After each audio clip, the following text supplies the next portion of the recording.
Hello friends, welcome back to my channel creativity and art with Kriya. आज की recipe chicken kathi kebab. So let's get started. এখানে আমি প্রথমে নিয়ে নিয়েছি কিউব করে কেটে রাখা বোনলেস চিকেন, পেঁয়াজ, রেড বেল পেপার, ক্যাপসিকাম, হলুদ, নুন, জিরের গুঁড়ো, গোলমরিচের গুঁড়ো, লঙ্কার গুঁড়ো, আদা রসুন বাটা, বেসন আর টক দই। এবার আমি দইটাকে একটা হ্যান্ড হুইস্কারের সাহায্যে একটু নুন দিয়ে ভালো করে ফেটিয়ে নেব। এবার একটা মিক্সিং বলে চিকেন আর সব সবজিগুলো দিয়ে তার মধ্যে দিয়ে দেব 2 চামচ টক দই। আর এর মধ্যে দিয়ে দেব আমি গুঁড়ো মশলাগুলো। এখানে আমি ভাজা জিরের গুঁড়ো ইউজ করেছি। আর এর মধ্যে দেব আদা রসুন বাটা আর বেসন। এবার সবগুলো একসাথে ভালো করে মিশিয়ে নেব। আমি যে ভাজা জিরের গুঁড়ো ইউজ করেছি, আপনারা চাইলে নর্মাল জিরের গুঁড়ো ইউজ করতে পারেন, আর চাইলে একটু গরম মশলাও ইউজ করতে পারেন। ভালো করে মিশিয়ে নেওয়ার পর ম্যারিনেশনটা আমি ওভারনাইট ফ্রিজে রেখে দেবো। আপনাদের হাতে কম সময় থাকলে আপনারা 1 ঘন্টা ম্যারিনেশন করে রেখে দিতে পারেন। এবার একটা কাঠির মধ্যে এক এক করে সব সবজি আর চিকেনগুলো গেঁথে নেব।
আমি যা সবজি আর চিকেন ম্যারিনেশন করেছিলাম তার থেকে আমার 2টো কাবাব রেডি হয়েছে।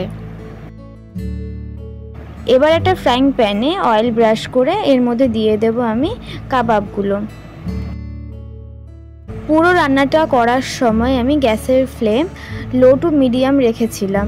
এবার কাবাবগুলো দিয়ে দেওয়ার পর আমি ঢাকনা দিয়ে ভাজার জন্য রেখে দেবো।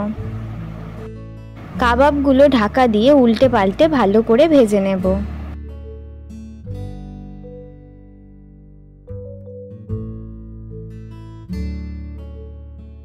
আমি এখানে কাবাবগুলো একটু বেশি লালচে লালচে করে ভেজেছি, যার ফলে একটু স্মোকি ফ্লেভার হবে।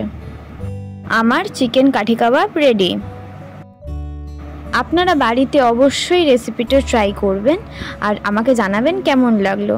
আজকে রেসিপি কেমন লাগলো অবশ্যই কমেন্টস করে জানাবেন, আর লাইক, শেয়ার আর সাবস্ক্রাইব করতে ভুলবেন না। টাটা।